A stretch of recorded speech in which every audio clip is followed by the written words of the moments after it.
Hi, ഞാൻ doctor Vaishnavi. ഇന്ന് എൻ്റെ ഒരു എക്സാം ഡേ വ്ളോഗാണ് ഞാൻ ഉദ്ദേശിക്കുന്നത്. ഞാൻ ഓൺലൈനായിട്ട് നീറ്റ് പി ജിക്കും INICTക്കും പഠിക്കുകയാണ്. സോ ഈ എക്സാം ക്ലിയർ ചെയ്തിട്ട് വേണം നമുക്ക് PGൻ്റെ കോഴ്സിനൊക്കെ ജോയിൻ ചെയ്യാൻ വേണ്ടിയിട്ട്. ഓൺലൈനായിട്ട് പഠിക്കുമ്പം ഓൺലൈനായിട്ട് ടെസ്റ്റ് ഉണ്ടാവും. സോ ഇന്നൊരു ടെസ്റ്റാണ്, 3 മണിക്കാണ് ടെസ്റ്റ്. നമുക്കെന്നാൽ അത് ഇപ്പം ഏകദേശം 10 മണി 10 മണി മുതൽ 3 മണി വരെ കട്ടക്കിരുന്ന് പഠിച്ചിട്ട് ടെസ്റ്റ് കൊടുക്കാം.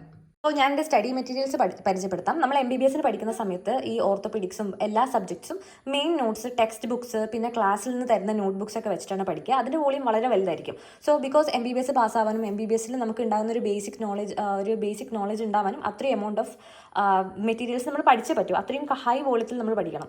സോ വൺസ് നമ്മൾ MBBS ഒക്കെ പാസ്സായി കഴിഞ്ഞാൽ ഒരിക്കലും മറക്കാത്ത കുറേ ബേസിക് കോൺസെപ്റ്റ്സ് ഒക്കെ ഉണ്ടാവും. അതൊക്കെ വെച്ചിട്ട് പിന്നീട് ചെയ്യാവുന്നതാണ്, ഈ എക്സാമിന് വേണ്ടി പ്രിപ്പയർ ചെയ്യുമ്പോൾ ചെയ്യാവുന്നതാണ് റാപ്പിഡ് റിവിഷൻ നോട്ട്സ്. ഇപ്പം സപ്പോസ് ഓർത്തോപെഡിക്സിൻ്റെ എക്സാമ്പിൾ എടുക്കുകയാണെങ്കിൽ, ഓർത്തോപെഡിക്സ് MBBS ചെയ്യുന്ന സമയത്ത് നമ്മുടെ ആ ഓർത്തോപെഡിക്സിൻ്റെ മെയിൻ നോട്ട്സോ അല്ലെങ്കിൽ മെയിൻ ടെക്സ്റ്റ് ബുക്സ് കംപ്ലീറ്റ് ആയിട്ട് വായിക്കാൻ ഏകദേശം ഒരാഴ്ച എടുത്തേക്കാം. ആ ഒരാഴ്ച നമ്മൾ ഒരു പ്രാവശ്യം വായിക്കാനാണ്, പിന്നെ അത് മനസ്സിലാക്കി പിന്നീട് പഠിച്ച് ഓരോ എക്സാംസിനൊക്കെ പഠിക്കാൻ വേണ്ടിയിട്ട് നമ്മൾ ഒരുപാട് കാലം എടുക്കും. സോ വൺസ് നമ്മൾ MBBS ഒക്കെ പാസ്സായി ഈ നീറ്റ് PG അല്ലെങ്കിൽ INICT എക്സാംസിന് വേണ്ടി പ്രിപ്പയർ ചെയ്യുന്ന സമയത്ത് നമ്മുടെ പ്രിപ്പറേഷൻ നമ്മൾ റിവിഷൻ ബേസ്ഡ് ആയിരിക്കും പ്രിപ്പറേഷൻ. നമ്മൾ എത്ര തവണ റിവൈസ് ചെയ്യുന്നു, എത്ര MCQs ചെയ്യുന്നു, അത് എത്ര റീറ്റെയിൻ ചെയ്യുന്നു, അത് വെച്ചിട്ടായിരിക്കും നമ്മുടെ എക്സാം ഡേ പെർഫോമൻസും നമ്മളെ റാങ്ക് ഡിറ്റർമൈൻ ചെയ്യാം. സോ ഇത് റാപ്പിഡ് റിവിഷൻ നോട്ട്സ്. ഈ റാപ്പിഡ് റിവിഷൻ നോട്ട്സ് മനസ്സിരുത്തിയാൽ ഒരു തവണ നമുക്ക് ഒരു ദിവസം കൊണ്ട് വായിച്ചു തീർക്കാം. പിന്നെ ഇത് BTR ആണ്. ഈ BTR എന്ന് പറയുന്നത് കുറച്ചും കൂടി ഷോർട്ട് റിവിഷൻ കോഴ്സാണ്. ഇത് ഒരു ദിവസം എടുക്കുമെങ്കിൽ ഇതിലുള്ള ഓർത്തോപീഡിക് കണ്ടന്റ് ഇതിലൊരു 5-6 പേജ് ഓർത്തോപീഡിക്സ് മാത്രമേ ഉള്ളൂ. അത് ഏകദേശം ഒരു 2-3 മണിക്കൂർ കൊണ്ട് തീർക്കും. സോ ഇതിന് മുന്നേ ഒക്കെ ഞാൻ ഈ രണ്ടും വായിച്ചിട്ടുണ്ട്. സോ ഇന്ന് 3 മണിക്ക് എക്സാം ഉള്ളതുകൊണ്ട് ഞാൻ ഒന്നുകൂടി ബ്രഷപ്പ് ചെയ്യാണ്. സോ ഇത് ഞാൻ എനിക്ക് അറിയാത്തതുമായിട്ടുള്ള ഇമ്പോർട്ടൻ്റ് ആയിട്ടുള്ള പോയിന്റ്സ് ഞാൻ മുന്നേ അണ്ടർലൈൻ ചെയ്ത് വെച്ചിട്ടുണ്ട്. ഈ അണ്ടർലൈൻഡ് പോർഷൻസ് മാത്രം ഞാൻ റാപ്പിഡ് റിവിഷൻ നോട്ട്സ് വായിക്കും. പിന്നെ ഈ BTRൽ നിന്നും ഞാൻ കംപ്ലീറ്റ് ഓർത്തോപെഡിക്സ് വിഭാഗവും വായിക്കും. പിന്നീട് ഞാൻ ഇന്നലെ മെനഞ്ഞാന്നുമായിട്ട് തെറ്റിപ്പോയിട്ട് ബുക്ക് മാർക്ക് ചെയ്ത ഒരു 150ഓളം ഓർത്തോപെഡിക്സിൻ്റെ ക്വസ്റ്റ്യൻസ് ഉണ്ട്, അതും കൂടി ചെയ്യും. നിങ്ങളിപ്പം കാണുന്നത് ഞാൻ എൻ്റെ ടൈം ലാപ്സ് വെച്ചിട്ട് എൻ്റെ നോട്ട്സ് റിവൈസ് ചെയ്യുന്നതാണ്. ഇതെൻ്റെ ഒരു ഫോക്കസിങ് ടെക്നിക്കാണ്.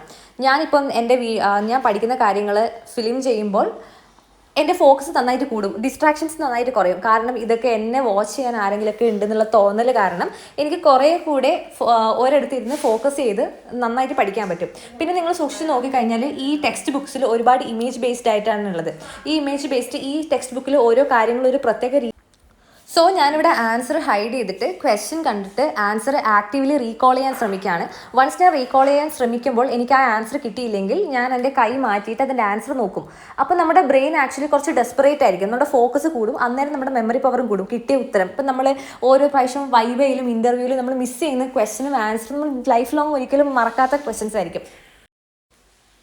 സോ ഞാൻ കണ്ടുപിടിച്ചതിൽ വെച്ച് ഏറ്റവും ബെസ്റ്റ് റിവിഷൻ ടെക്നിക്ക് എന്ന് പറയുന്നത് ആക്റ്റീവ് റീകോൾ ആണ്. നിങ്ങൾ ഈ reading of the same material, നിങ്ങൾ ഒരു ബുക്ക് വാങ്ങിച്ചു, ആ ബുക്ക് തന്നെ പലതവണ ഒരേ രീതിയിൽ വായിക്കുകയാണെങ്കിൽ നിങ്ങളുടെ റിട്ടൻഷൻ പവർ വളരെ കുറവായിരിക്കും.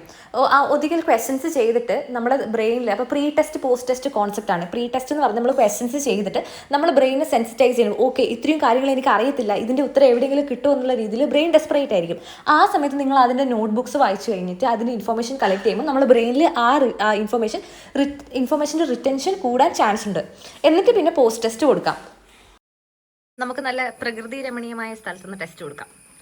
ഓക്കെ, കണ്ടോ, ഈ ലൈവ് ടെസ്റ്റാണ് ഞാൻ എഴുതാൻ പോകുന്നത്. നോക്കാം. 50 ക്വസ്റ്റ്യൻസ് 60 മിനിറ്റിൽ ചെയ്ത് തീർക്കാം. ടെസ്റ്റ് കഴിഞ്ഞു. 38 കറക്റ്റ്, 11 ഇൻകറക്റ്റ്, 49 അറ്റംപ്റ്റ് ചെയ്തിട്ടുണ്ട്, ഒരെണ്ണം അറ്റംപ്റ്റ് ചെയ്തിട്ടില്ല. റിസൾട്ട് നോക്കാം. റാങ്ക് എത്രയാണ് പോരട്ടെ. 128 റാങ്ക്. ഒരു 5000 ആൾക്കാരൊക്കെ എഴുതുമെന്ന് വിചാരിച്ചു. ആകെ 1328 ആൾക്കാരെ എഴുതിയിട്ടുള്ളൂ. 128 റാങ്ക് കൊള്ളാം, ഇഷ്ടപ്പെട്ടു. ഓക്കെ, മെനഞ്ഞാന്നത്തെ ടെസ്റ്റിൽ ഏകദേശം 5000 ആൾക്കാർ എഴുതിയിട്ടുണ്ടായിരുന്നു. കണ്ടോ, കോമ്പറ്റീഷൻ കുറഞ്ഞത് കണ്ടോ. ഫസ്റ്റ് ഡേ എല്ലാവരും ഒന്ന് ആവേശത്തിൽ എഴുതി, സെക്കൻഡ് ഡേ ഒരുപാട് ആൾക്കാർ സ്കിപ്പ് ചെയ്തു. ഇവിടെയാണ് കൺസിസ്റ്റൻസിയുടെ ഒരു വില. ഇതിനാണ് കൺസിസ്റ്റൻസി എന്ന് പറയുക. ആദ്യത്തതിൽ 5000 ആൾക്കാർ എഴുതി, 2 ദിവസം കഴിയുമ്പോഴേക്കും അത് 1328 കുറഞ്ഞു, ഇത്രയും കുറഞ്ഞു. അങ്ങനെ പറഞ്ഞു കഴിഞ്ഞാൽ തുടങ്ങി എല്ലാവരും അവസാനം വരെ എത്തുന്നില്ല, നമ്മൾ അവസാനം വരെ ഓടി എത്തുന്നവർക്കാണ് ജയം.